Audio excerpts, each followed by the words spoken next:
Oke, jadi ini video pengganti di, video sebelumnya ya yang, eee, part 3 tentang Newton Raphson itu ternyata, suaranya tidak jelas ya. Jadi saya coba untuk ambil, untuk retake, sekitar 4 menit pertama ya. Oke, jadi, di section ketiga ini, eee, section ketiga ini kita akan mengkoneksikan antara yang sudah kita lihat di section pertama mengenai load flow problem, kemudian, dan juga mengkonekkan dengan section kedua, yaitu, Newton Raphson digunakan untuk menyelesaikan persamaan nonlinear, ya. Jadi, sekarang kita ingin melihat bagaimana menyelesaikan load flow dengan Newton Raphson. Oke, jadi, yang baru saya katakan, kalian seharusnya sudah bisa melihat bahwa, di persamaan 6 itu persamaan P dan Q, yang ini ya, persamaan 6, 6A dan 6P, itu adalah persamaan nonlinear load flow ya, yang, untuk setiap bus ya. Kalau saya punya, bus yang jumlahnya n, kita asumsikan selalu bus pertama itu sebagai slack bus, maka nanti akan ada NPV PV bus dan juga NPQ PQ bus, ya, PQ bus ya.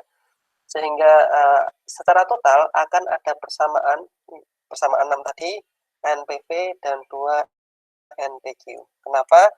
Karena di PQ bus kita punya, persamaan 6A dan 6B, 6A dan 6B. Kemudian di PV bus kita hanya memiliki persamaan 6A saja, sehingga jumlahnya adalah ini ya.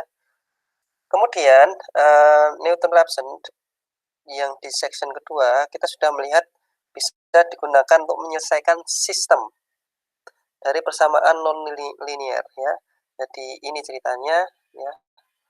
Jadi saya punya, oke. Saya punya jadi sistem persamaan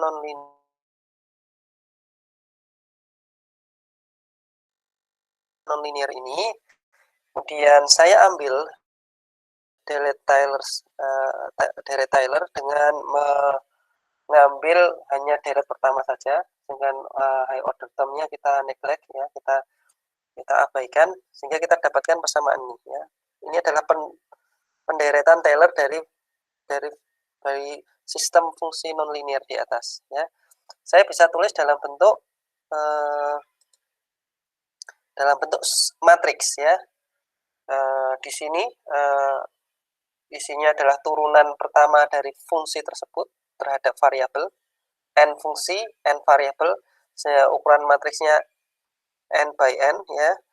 Kemudian yang di sini ini adalah nilai fungsi, nilai di atasnya coba, dinilai apa? Di kanan sama dengan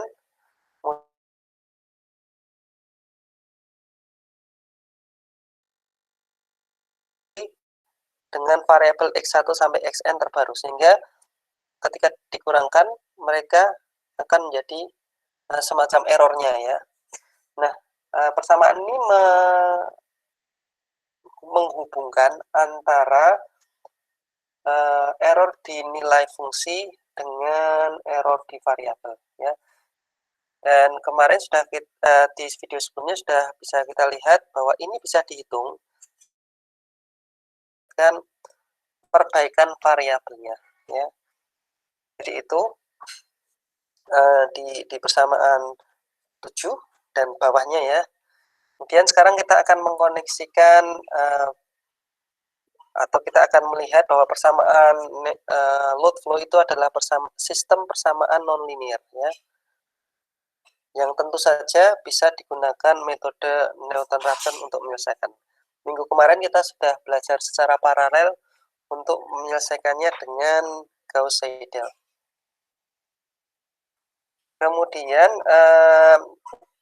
minggu kemarin kita lihat bahwa persamaan 6 persamaan 6 ini kita harus tulis dalam bentuk tegangan di tiap bus ya, kecuali bus slack, karena bus slack itu tegangan baik magnitude ataupun sudutnya sama.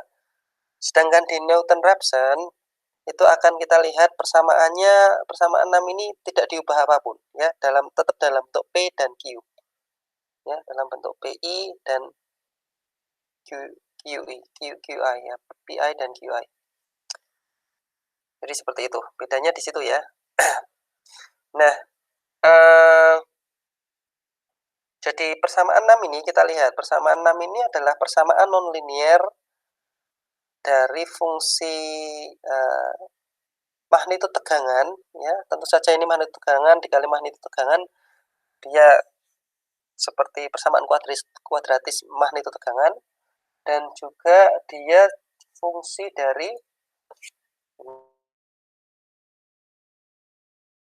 sudut tegangan. Sudut tegangan ada di sini ya, kosinus delta K delta T dan sinus delta K dan delta I ya. Jadi fungsinya di dalam kosinus dan sinus sehingga dia jelas nonlinear. Tadi magnitudo tegangan secara P dan Q juga nonlinear, sudut tegangan juga nonlinear. Kemudian jadi seperti itu ya. Intinya adalah persamaan 6 itu fungsi dari sudut magnitudo tegangan dan juga sudut tegangan. Nah, untuk PQ bus kita memiliki persamaan 6A, PI dan juga 6P QI ya. Kemudian untuk PV bus kita hanya memiliki persamaan 6A saja atau PI ya. Jadi ini tadi ya, hanya untuk PQ bus kita punya PI dan QI, sedangkan untuk PV bus kita hanya memiliki PI ya. Sehingga seperti yang kita lakukan di sini ya, saya persamaan load flow adalah persamaan ini, kemudian saya bisa lakukan penderetan Taylor dan nanti akan saya tulis dalam bentuk matriks ya, idenya seperti itu. Nah, sama persis ya, Anda lakukan penderetan Taylor untuk 6A dan 6B, untuk PQ bus dan PV bus 6A ya, sehingga Anda dapatkan matriks di persamaan 8 ya. Ingat bahwa high ordernya untuk Taylor series kita abaikan ya. Sehingga kita lihat contohnya aja. Ini delta P, ini adalah delta P ini adalah P schedule ya, dikurangi P estimasi ya, mungkin harus P estimate seperti itu ya. P berdasarkan nilai V dan sudut tegangan dan magnitudo tegangan terbaru ya. Jadi akan ada selisihnya. Ini mirip dengan ini tadi ya. Ini schedule-nya, ini nilai terbarunya. Oke. Contohnya untuk P2 misalnya. Nah, maaf, ini P2 tiba-tiba kita berangkat dari P2 sampai PN ya, dari Q2 sampai QN, karena asumsinya bus nomor 1 itu adalah slack ya. Slack tidak memiliki persamaan di sana. Sehingga nanti kalau maaf, dan di setiap bus kita asumsikan punya P dan Q, sehingga P dan ya benar P dan Q. Sehingga kalau salah satunya nanti ternyata PV bus, ya tinggal nanti dihilangkan persamaannya yang sesuai ya. Misalnya untuk P, misalnya P bus ke N ini adalah PV bus, maka persamaan ke N itu tidak ada. Jadi seperti itu. Kemudian kita ambil contoh untuk bus ke, misalnya bus kedua ya, di delta P2 tentu saja P2, fungsi P2 diturunkan terhadap variabel delta 2 sampai delta N. Sedangkan di sini P2 diturunkan terhadap magnitudo tegangan V2 sampai magnitudo tegangan Vn ya. Jadi seperti itu.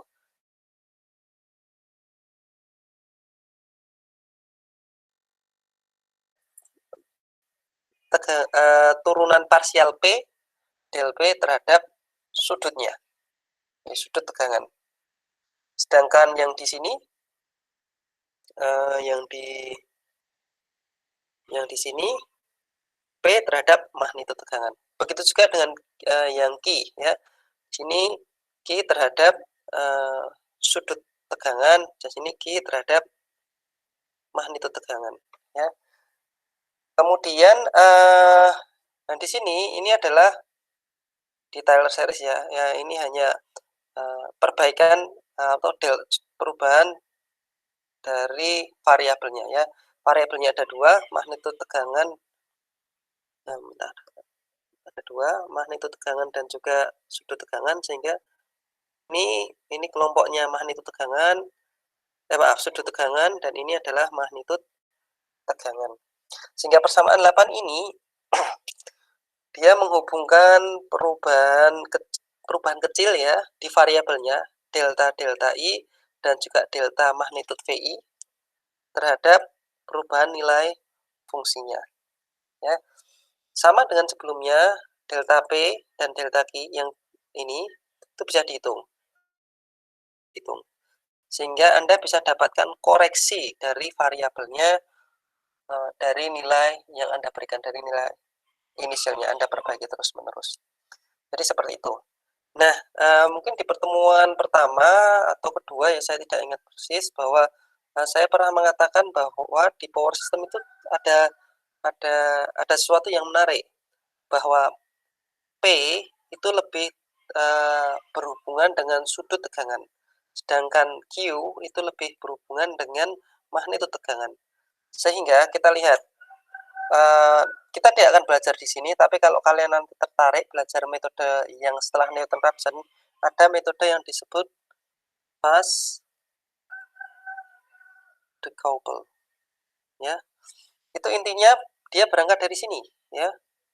Nah, di elemen sini, di elemen Jacobian ini, kalian lihat bahwa di sini ada turunan P terhadap magnitudo tegangan. Dan kita tahu bahwa P itu sebenarnya tidak begitu terkait dengan magnitudo tegangan. P itu hanya terkait erat dengan sudut tegangan.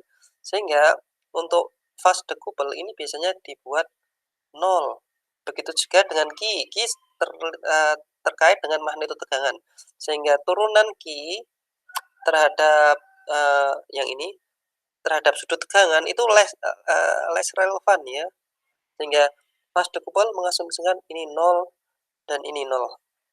Make sense dari kacamata kita sebagai power engineer, ya. Tapi kita tidak akan belajar itu. Saya hanya memberikan sekilas kalau nanti ada yang tertarik. Nanti juga ada DC power flow. Kalau kalian belajar tentang operasi ekonomi sistem tenaga listrik, load flow-nya DC, ya. Di situ juga ada asumsi lebih lanjut, ya. DC power flow non iteratif, kenapa di situ ada dijelaskan nanti, tapi bukan scope dari kuliah kita. Jadi mungkin kayaknya sampai slide itu saja untuk suara di video sebelumnya, ya. Kayaknya setelah slide ini sampai akhir cukup bagus. Terima kasih. Mohon maaf sebelumnya.